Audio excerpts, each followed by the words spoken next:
That's my day special.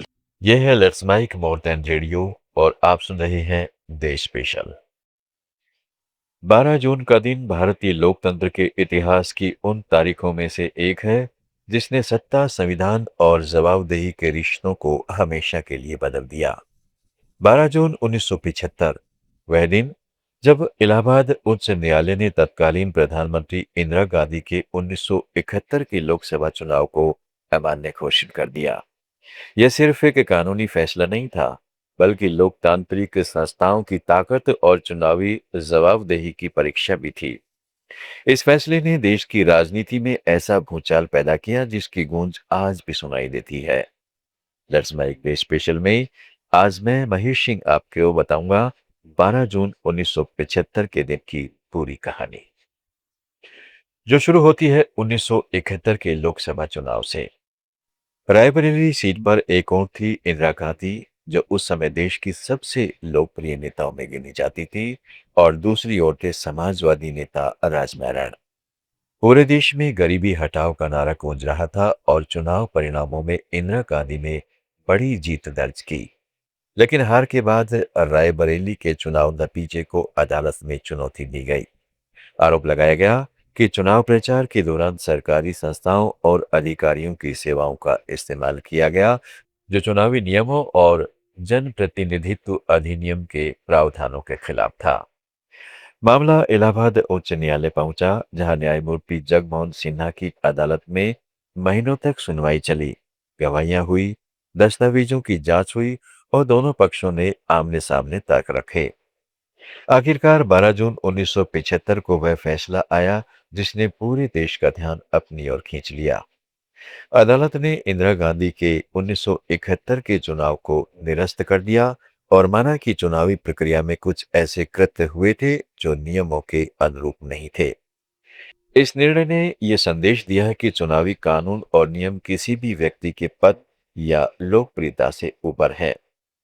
फैसले के बाद देश की राजनीति में हलचल तेज हो गई। विपक्ष को एक नया मुद्दा और नई ऊर्जा मिल गई, जबकि सत्ता के गलियारों में चिंता बढ़ने लगी। संसद, राजनीतिक दलों और आम नागरिकों के बीच एक ही सवाल चर्चा का विषय बन गया, अब आगे क्या होगा। इंदिरा गांधी ने इस फैसले को सर्वोच्च न्यायालय में चुनौती देने का निर्णय लिया और पूरे देश की नजरें सुप्रीम कोर्ट पर टिक गई। सुप्रीम कोर्ट ने इंदिरा गांधी को आंशिक राहत दी। वे प्रधानमंत्री के पद पर बनी रह सकती थीं, लेकिन उनकी संसदीय शक्तियों पर कुछ सीमाएं लगाई गई। यह राहत अस्थायी थी, जबकि राजनीतिक तनाव लगातार बढ़ रहा था। विपक्ष उनके इस्तीफे की मांग कर रहा था और देश में राजनीतिक अनिश्चितता का माहौल बनता जा रहा था। फिर आई 25 जून 1975 की रात। देश ने आपातकाल की घोषणा सुनी। उसके बाद प्रेस पर नियंत्रण लगाया गया, अनेक विपक्षी नेताओं को गिरफ्तार किया गया और कई नागरिक स्वतंत्रताओं पर प्रतिबंध लगाए गए।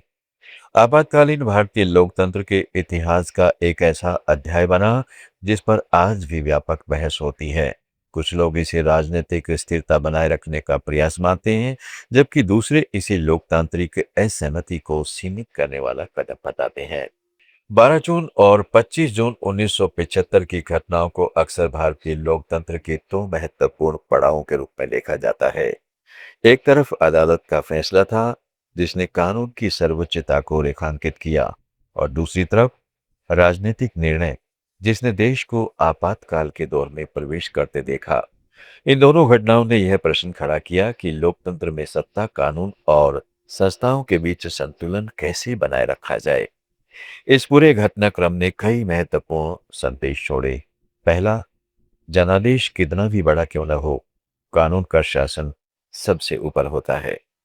दूसरा, चुनाव केवल वोटों की गिनती नहीं, बल्कि निष्पक्ष प्रक्रिया और आचरण की कसौटी भी है।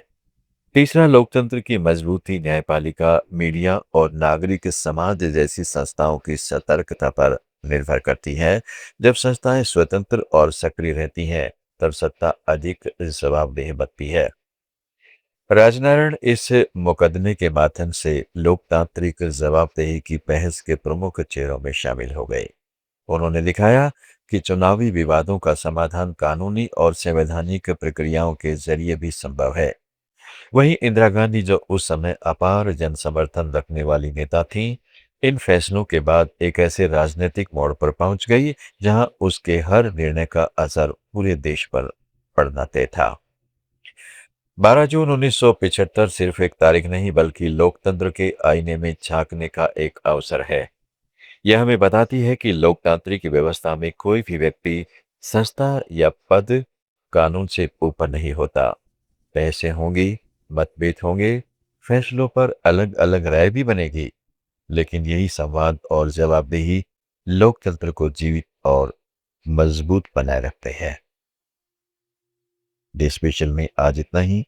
जुड़े रहें लेट्स माइक के साथ। आप सुन रहे थे let's mic more than radio.